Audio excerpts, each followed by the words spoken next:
আসসালামু আলাইকুম, কেমন আছেন সবাই? আশা করি আপনারা সবাই ভালো আছেন। আল্লাহর রহমতে আমিও ভালো আছি। আর কুকিং রেসিপিতে আপনাদের সবাইকে স্বাগতম। আজকে আমি আপনাদের সাথে কলার মোচা ভাজি শেয়ার করব।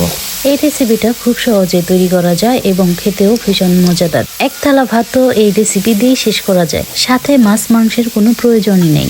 আমি খুব সহজে এই রেসিপিটি আপনাদের শিখিয়ে দিব। চলুন তাহলে ভিডিওটি শুরু করা যাক। আমি এখানে 2টি কলার মোচা নিয়েছি, কারণ একটিতে হবে না। এগুলো রান্না করার পর পরিমাণে একেবারেই কম হয়ে যায়। জানি না তো মোচা বাছতে কতটা ঝামেলা করতে হয়, তাই এগুলো আমি 3 ধাপে বেছে নেব। আপনারা চাইলে একসাথে করে নিতে পারেন, এতে কোনো সমস্যা নেই। আমার মতো কেউ ভুল করতে যাবেন না। মোচাগুলো ছাড়ানোর আগে অবশ্যই হাতে তেল মেখে নেবেন, তা না হলে মোচায় যে কষগুলো আছে ওগুলো হাতে লেগে পড়বে এবং কালচে দাগ হয়ে যাবে, আর তা উঠাতেও প্রচুর ঝামেলার। প্রথম ধাপে উপরের আবরণগুলো ছাড়িয়ে মোচাগুলো আলাদা করে নেব। এক এক করে আমি সমস্ত মোচাগুলো আলাদা করে নেব। দেখতেই পাচ্ছেন কাজটা কতটা কষ্টের এবং সময়ের ব্যাপার, কিন্তু আফসোস লাগে রান্না করার পর একেবারেই কম হয়ে যায়।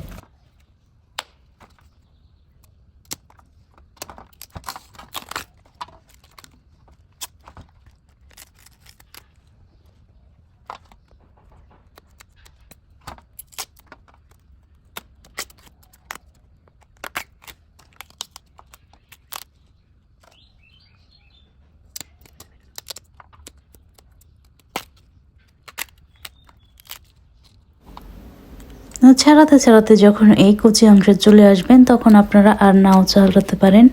ঝুরি করে কেটে নিলে এগুলো খাওয়া যায়। এগুলো সবাই খেয়ে থাকে, কিন্তু আমার খেতে ভালো লাগে না, এর জন্য আমি এগুলো শেষ পর্যন্ত ছাড়িয়ে নেব।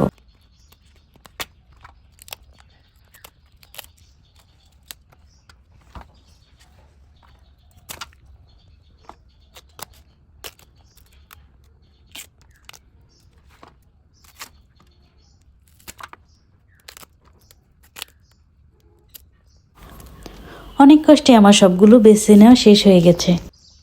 এখন আমি দ্বিতীয় ধাপে মোচাগুলো বেছে নেব। আমি দেখিয়ে দিচ্ছি। মোচার এই যে শক্ত অংশটা আছে, এটা আমাদের ফেলে দিতে হবে, না হলে এটা রান্না করলে গলবে না। তার সাথে নিচে একটা সাদা অংশ আছে ছোট, ওটা আমাদের ফেলে দিতে হবে। এখন আমি এক এক করে এই সবগুলো মোচা থেকে এই অংশগুলো ফেলে নেব।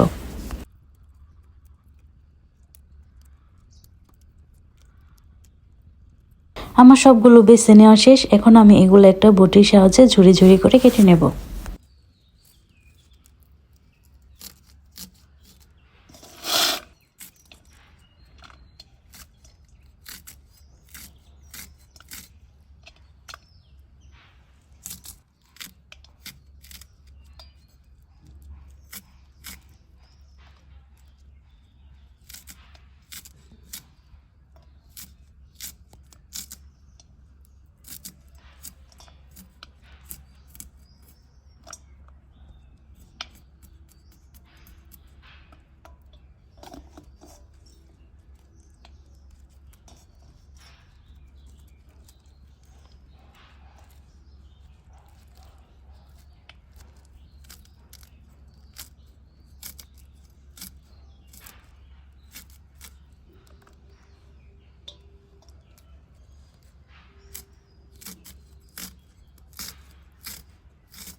সবগুলো ঝুরি করা হয়ে গেছে। এখন আমি এগুলো ভালোভাবে ধুয়ে হালকা একটু সেদ্ধ করে নেব, যাতে কোষ্ঠী ভাবটা দূর হয়ে যায়।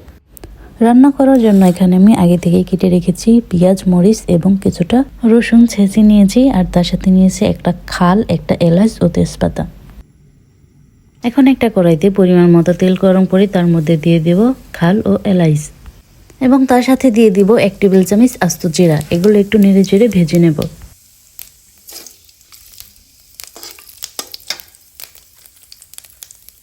ভাজা হয়ে আসলে এর মধ্যে দিয়ে দিব ছেঁচে রাখা রসুন।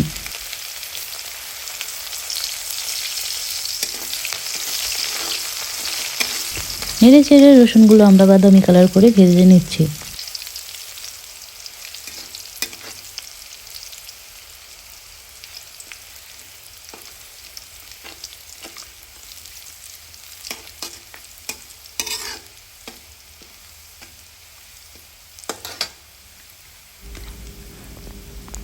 এলাচের সাথে তেজপাতা দিতে মনে ছিল না, এর জন্য এখন দিয়ে দিচ্ছি একটা তেজপাতা।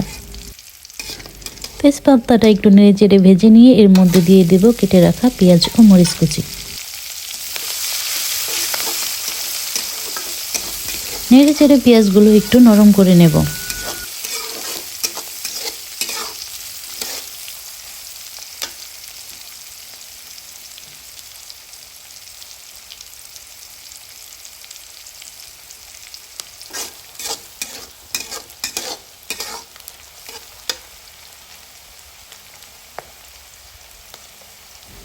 নরম হয়ে আসলে এই পর্যায়ে দিয়ে দিব পরিমাণ মতো লবণ,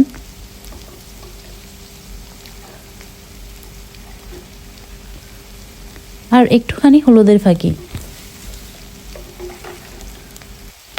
এখানে আর কোনো মশলা দেওয়ার প্রয়োজন নেই। এই কয়টা মশলাতে অনেক মজাদার একটি রেসিপি হয়ে যাবে। নেড়ে চেড়ে আর একটু ভেজে নিচ্ছি যাতে হলুদের কাঁচা গন্ধটা দূর হয়ে যায়।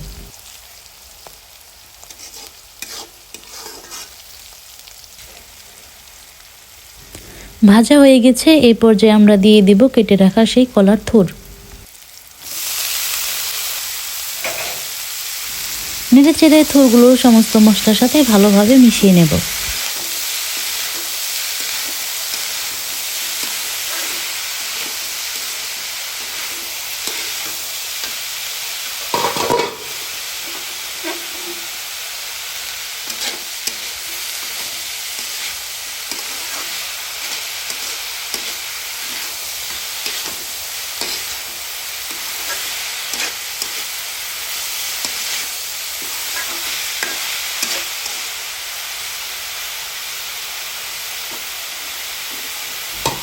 যদি আগে থেকে সিদ্ধ করে নিয়ে থাকেন তাহলে এখানে ঢেকে দেওয়ার দরকার নেই, আর যদি না সিদ্ধ করে থাকেন তাহলে অবশ্যই ঢেকে ঢেকে সিদ্ধ করে নেবেন।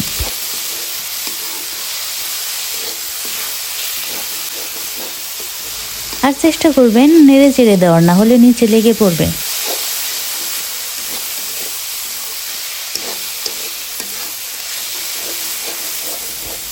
আর 5-6 মিনিটের মতো ঢেকে নিয়ে নেড়ে চেড়ে দিলেই হয়ে যাবে আজকে আমাদের কলার থুর রান্নার রেসিপি। রান্না করতে করতে পরিমাণ একেবারেই কমে এসেছে। যদি এখানে আপনারা একটা থুর ব্যবহার করেন তাহলে খাওয়ার জন্য খুঁজেই পাবেন না।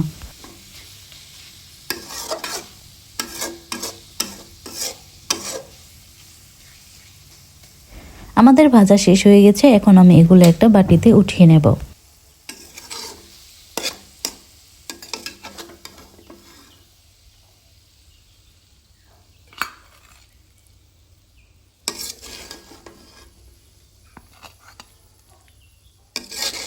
যদি আপনাদের আমার এই ভিডিওটি ভালো লাগে অবশ্যই লাইক, কমেন্ট ও সাবস্ক্রাইব করতে ভুলবেন না।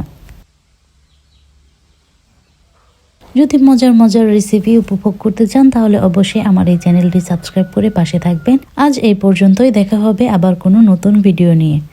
আল্লাহ হাফেজ।